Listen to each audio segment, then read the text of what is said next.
Now, tongue push this food into the esophagus. So here is the J-shaped muscular structure, that is stomach. Liver produce bile juice which is stored in the gallbladder, जिसे हम पित्त की थैली भी कहते हैं. दूसरा organ जो फूड की डाइजेशन में हेल्प करता है, that is pancreas. Let's see how this food is further break down into the small intestine. If we are zoom into the small intestine, we are finding the lining of finger-like projections. Non-digested food is released into the large intestine. Most of the water is absorbed from this undigested food. Hello guys, welcome back to the channel. और आज की इस video में हम पढ़ने वाले हैं class 10 life processes chapter में से एक important point, nutrition in human being. यानी ह्यूमन बॉडी के अंदर न्यूट्रिशन यानी फूड डाइजेशन का प्रोसेस किस तरह होता है. So without wasting any time, let's begin this video. Human digestive system is made up of two things. हमारी डाइजेस्टिव सिस्टम दो चीज़ों से बनी है. First one is the alimentary canal. It is a long hollow tube consists of different organs such as mouth, also known as buccal cavity, esophagus, जिसे food pipe भी कहते हैं.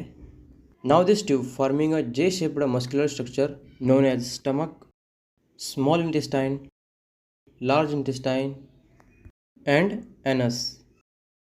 Food enters the mouth, passing through this long hollow tube and exit from the anus.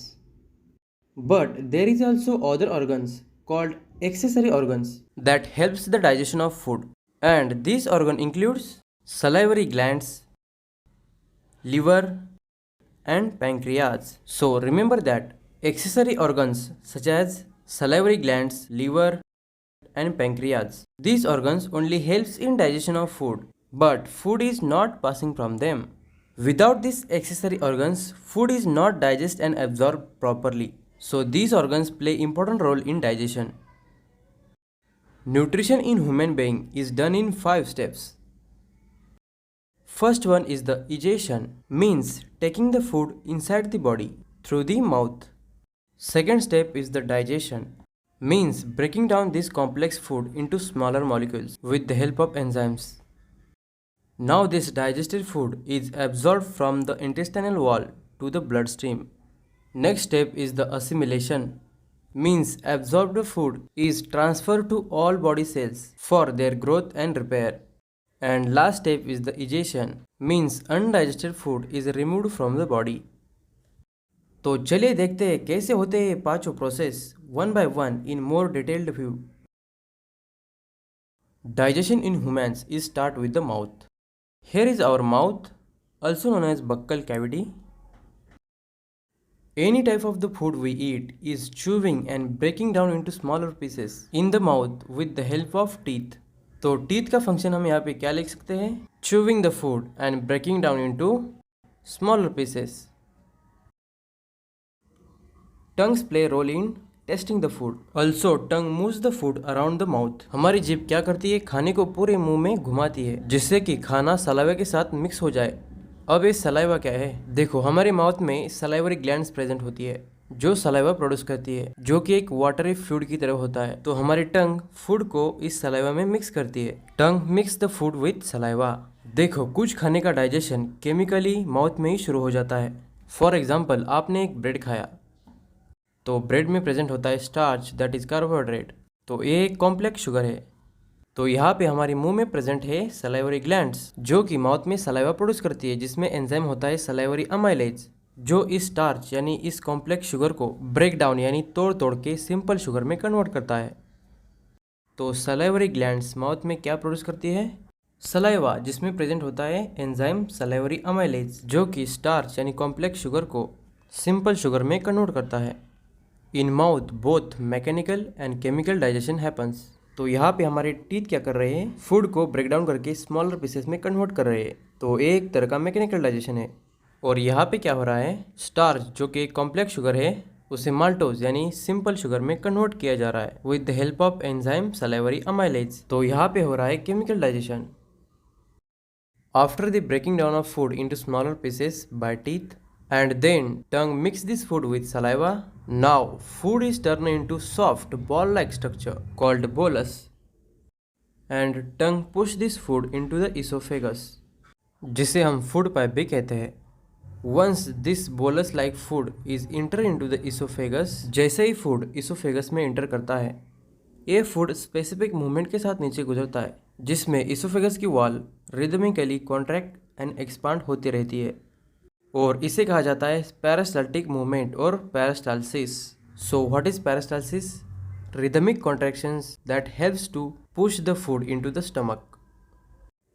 Food comes from the esophagus with specific movement, that is peristaltic movement, and enters into the stomach. तो चलिए देखते हैं stomach में food का digestion किस तरह से होता है. So here is the J shaped muscular structure that is stomach.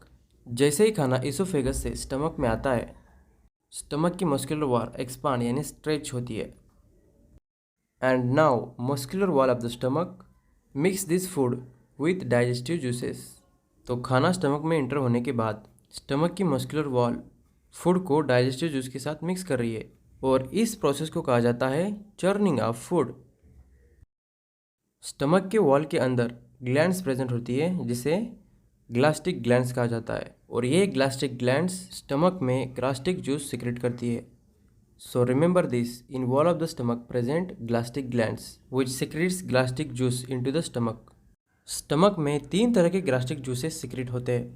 3 types of gastric juices secreted into the stomach: hydrochloric acid, that is HCl, enzyme pepsin, and mucus. Each one of them performing different functions into the stomach. HCl का function क्या है? ये food में मौजूद bacteria को खत्म करता है, kills bacteria that present in the food. HCl का दूसरा फंक्शन क्या है? ये फूड और ग्रास्टिक जूस को एसिडिक बनाता है, टर्न द ग्रास्टिक जूस और फूड एसिडिक इन नेचर. ये एक स्ट्रॉन्ग एसिड है जिसकी pH वैल्यू 1.5 to 3.5 तक होती है, और इतना स्ट्रॉन्ग एसिड सफिशिएंट होता है किसी भी बैक्टीरिया और पैथोजन को ख़त्म करने के लिए. तो HCl का क्या फंक्शन है? पहला तो ये फूड में मौजूद बैक्टीरिया और पैथोजन को ख़त्म करता है, और दूसरा फंक्शन ये स्टमक में मौजूद फूड और ग्रास्टिक जूस को एसिडिक मीडियम प्रोवाइड करता है. Enzyme pepsin helps in digestion of proteins. They break down the protein into smaller molecules or smaller protein species, but they work only in the presence of acidic medium. तो चले देखते हैं कैसे enzyme pepsin protein को break down करता है. तो मान लेते हैं ये स्टमक में प्रेजेंट है प्रोटीन. इसे ब्रेक डाउन करके स्मॉलर मॉलिक्यूल्स यानी पेप्टोज, डाइसैकराइड और मोनोसैकराइड में कन्वर्ट किया जाता है बाय द एंजाइम पेप्सिन. लेकिन ये प्रोटीन को तभी ब्रेक डाउन करता है जब इसको एसिडिक मीडियम मिलता है, और ये एसिडिक मीडियम कौन प्रोवाइड करता है? Hydrochloric acid, that is HCl. और तभी ये एक्टिवेट होकर प्रोटीन का ब्रेक डाउन शुरू करता है. So remember this, enzyme pepsin break down the protein in the presence of acidic medium, and this acidic medium provided by hydrochloric acid, that is HCl. तो ये सेल क्या करता है? स्टमक में एसिडिक मीडियम प्रोवाइड करता है, जिससे कि एंजाइम पेप्सिन एक्टिवेट होकर प्रोटीन को ब्रेक डाउन करके स्मॉलर पीसेस में कन्वर्ट करता है. Mucus performs important function in the stomach. They protect inner lining of the stomach from acidic secretion of HCl. तो म्यूकस का क्या फंक्शन है? ये स्टमक के अंदर की दीवार को HCl के एसिडिक सिक्रेशन से ब्रेक होने से बचाता है. स्टमक में सिक्रेट हुए ग्रास्टिक जूसेस को फूड के साथ अच्छी तरह से मिक्स होने के लिए स्टमक के वॉल के मसल्स कंटिन्यूसली कॉन्ट्रैक्ट होते रहते हैं. Vigorous contraction of the stomach muscles helps to mix the food with gastric juices, and now food is liquefied and turn into semi fluid mass known as chyme, and this chyme is slowly released into the small intestine in smaller amounts. और stomach से small intestine में food release करने का काम करता है पायरोलस sphincter muscle. तो यहाँ पे पायरोलस स्फिंक्टर का क्या फंक्शन है? Exit of the food from the stomach is regulated by pyloric sphincter muscle. Now let's look at what's happen to this food in the small intestine. Small intestine is the largest part of the alimentary canal. It is called small intestine because it's very narrow. Most of the digestion and absorption of food is done in small intestine, especially in the first part of the small intestine. So let's zoom this area here. जैसे ही food stomach से small intestine में आता है, small intestine में 2 organs food के digestion में help करते हैं. liver and pancreas. Firstly, let's look at what is the role of liver in food digestion. Liver produces bile juice, which is stored in the gallbladder, जिसे हम पित्त की थैली भी कहते हैं। तो इस गैल ब्लडर यानी पित्त की थैली में बाइल यानी पित्त स्टोर रहता है, और जैसे ही स्मॉल इंटेस्टाइन में फूड आता है, ये बाइल डक्ट के थ्रू स्मॉल इंटेस्टाइन में रिलीज किया जाता है। और यहाँ पे दूसरा ऑर्गन जो फूड की डाइजेशन में हेल्प करता है, दैट इज पैंक्रियाज। तो पैंक्रियाज सिक्रेट करता है पैंक्रियाटिक जूस, जो पैंक्रियाटिक डक्ट से स्मॉल इंटेस्टाइन में सिक्रेट किया जाता है। Bile duct is actually connected with pancreatic duct, and these two ducts open commonly into the small intestine.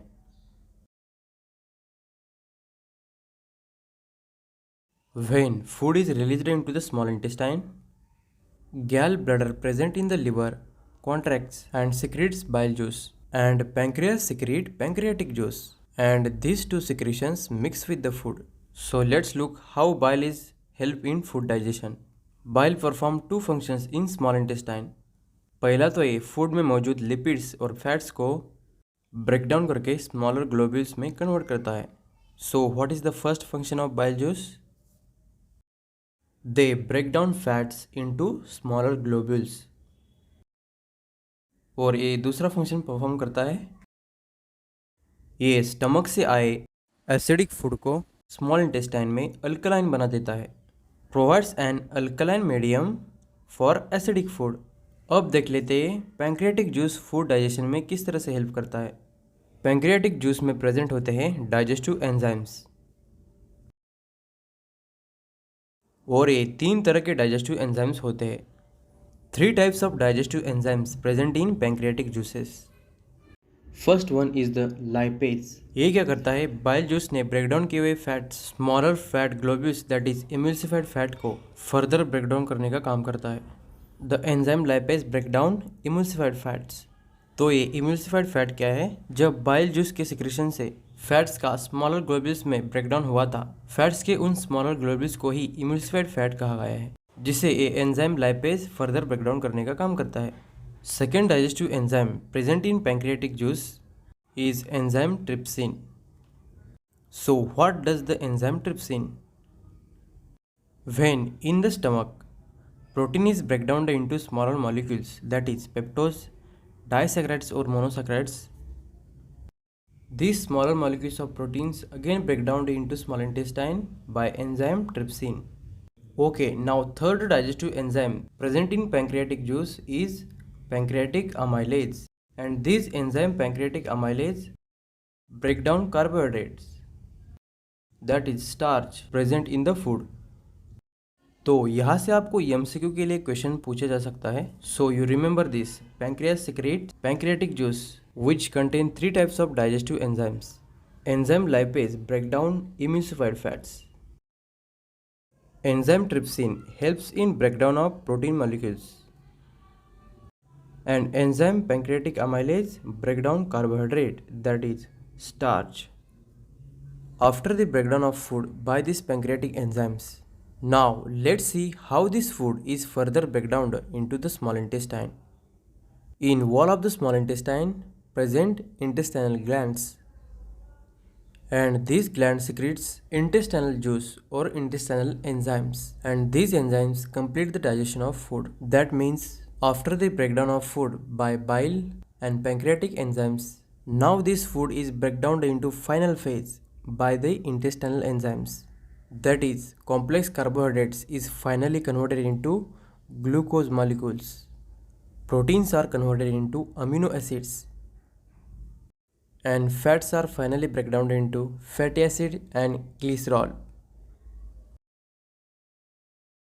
And now this glucose, amino acids, fatty acids and glycerols are very small molecules of foods, and these molecules are ready for absorption from the intestinal wall to the bloodstream. Wall of the small intestine is designed like to increase the surface area for the absorption of more food. If we are zoom into the small intestine, we are finding the lining of finger-like projections, And these finger-like projections are called villi, which contain supply of blood capillaries. In base of this villi present crypts. So what is the villi? Small finger-like projections that increase the surface area, and this increased surface area increase the rate of absorption of food.